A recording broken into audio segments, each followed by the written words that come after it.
lii gannaaw ba ñu leen nuyoo indi leen li gën a fës ci ëtt yëglekaay yi njëkk ko ëtt yëglekaay boobee di Walf Quotidien la ca gën a fës bokk na ca réforme du code des impôts du code des investissements et de la RUTEL recherche effrénée des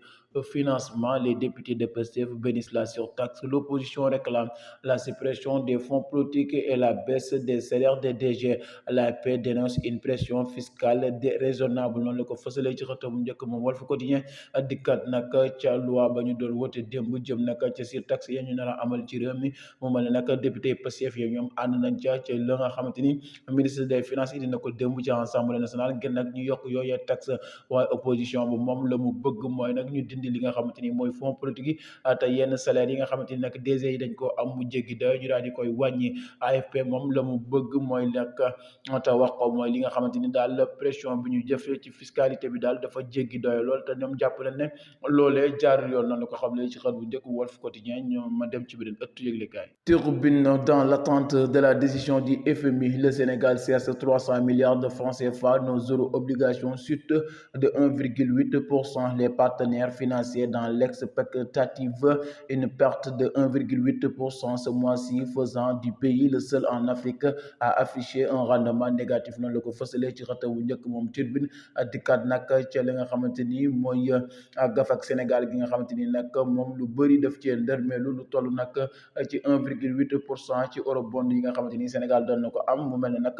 dafa daanu ba nag loolee yëglekaay boobee di ko xam ne moom daal mooy benn pays africain bu nga xamante ni daal gis nañ ne la jëm ci ay eurobondam moom Sénégal dafa wàcc lool nag waaye nag gannaaw loolee Sénégal moom ma ngay wër koppar lu toll ci 300 milliards yi nga xamante ni daal da ko bëgg a am ngir nag gën a mën a suqali koom-koomu réew mi gannaaw FMI moom ba mu toogee rek te ay loxoom bañ a financer lii di étape Sénégal noonu la ko fasalee ci xët bu njëkk wala Tribune ma dem ci benn ëttu yëglekaay. Le quotidien, le Sénégal proche du quatrième sous-sol, la notation du pays passe à 6 comme la Guinée, le Rwanda ou la Corée du Nord. Le Sénégal perd son statut de meilleur élève noonu la ko xam ne ci xëtam bu njëkk moom le quotidien dikkat nag ca Sénégal ak notation bu mu am ñu gis ne nag ay tànkam daa gën a dellu ginnaaw ba mu koy fësal ko moom le quotidien di xam ne nag Sénégal ma nga ca quatrième sous-sol gannaaw nag ba ñu ko noté lu ci mel ni Guinée, Rwanda ak Corée du Nord mu mel ne nag Sénégal moom yëglekaay boobee da ko fësal ci xëtam bu njëkk jàpp ne daal suñu réew mi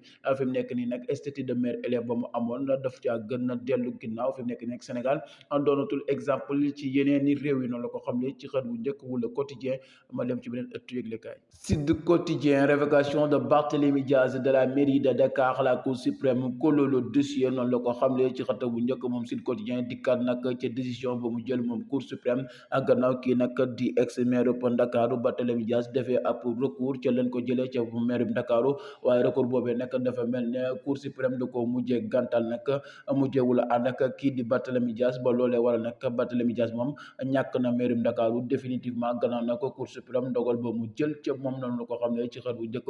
Sud Quotidien ma dem ci beneen ëttu yëglekaay. Point actu, tentative de sabotage du 105e anniversaire de Kaolack, la plainte du maire fait tomber les max. Plusieurs militants de Benno passés à Pastef identifiés comme présumés auteurs du sabotage. Maître El Hadji Diouf commis à la défense des néo-pastefiens, fausse nouvelle, diffamation, injure publique, outrage,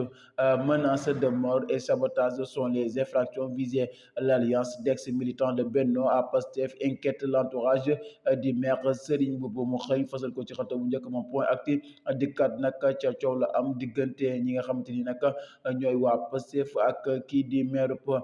Kaolack di Serigne Mboup gannaaw nag anniversaire ba mu doon amal di 105e anniversaire foofee ca Kaolack nag mu mel ne ab sabotage da caa am ba maire ba nag daal di porter plainte jëm nag ci wàllum injure, fausse nouvelle ak diffamation ba sax ci menace de mort ca ñoonee nag mu mel ne daal dañoo xam ne ci yëglekaay boobee ñooñ nag ay ñooñu Benno Bokk Yaakaar la woon jugee ca Benno Bokk Yaakaar dem nag bokk ca parti Pastef ñoo doon def boobee sabotage foofee ca mairie Kaolack noonu la ko xam ne ci xët bu njëkk enquête ma dem ci beneen ëttu yëglekaay. Enquête Karim Wade, Amadou Sall, la malédiction des héritiers, deux profils, deux parcours, un sort presque identique. Wali Seck, Mahmadan, Bourgi, homme de paille ou victime collatérale, fonds politique, trafic d'influence, corruption dans les marchés publics, les sources du mal. mu xëy fasal ko ci xatam bu njëkk moom enquête ñaari nataal yooyu di Karim Meïssa Wade ak Amadou Sall nekkoon fi nag ay doomi président bu mel ne nag kii di Amadou Sall daal la daloon kii di Karim Meïssa Wade nag boo moytuwul da koy dal ci ay mbir yuñ koy toppee jàpp nag ci alal ju mu luubal tëglikaay boobee daal di koy fësal daal di xam ne daal ñoom ñaar daa mel ne nag ñoo bokk mel dëpp yoon mu mel ne nag ay héritiers yu nga xamante ni daal boo moytuwul la kii la daloon kii di Karim Meïssa Wade ba ñu tëj ko koso boo moytuwul nag dana dal kii nga xamante ni mooy Amadou Sall ca fi mu nekk nii nag ci ay koppar yuñ koy toppee jàpp ne daal da koo luubal noonu la ko xam ne ci xët bu njëkk bu enquête ma dem ci beneen ëttu yëglikaay. L'Observateur, division des investigations criminelles, Ibrahim Bah, la garde à vue et la zone d'ombre de 30% convoquée par la DIC. Le fils de l'ancien premier ministre Amadou Bah a été entendu sur ses parts dans une société civile immobilière constituée avec Amadou Macky Sall. Les enquêteurs cherchent à déterminer si des opérations financières suspectées ont été effectuées entre Ibrahim Bah et le fils de l'ancien président Macky Sall dans le but de blanchir des capitaux. Salou Silla encore en garde à vue, Seydou Dia libéré sur convocation et les 5 milliards 757 millions de francs CFA de transactions suspectées, révélations sur toutes les personnalités impliquées et les montants perçus selon le rapport supplétif de la CENTIF. noonu la ko fësalee ci xëtam bu njëkk moom l'Observateur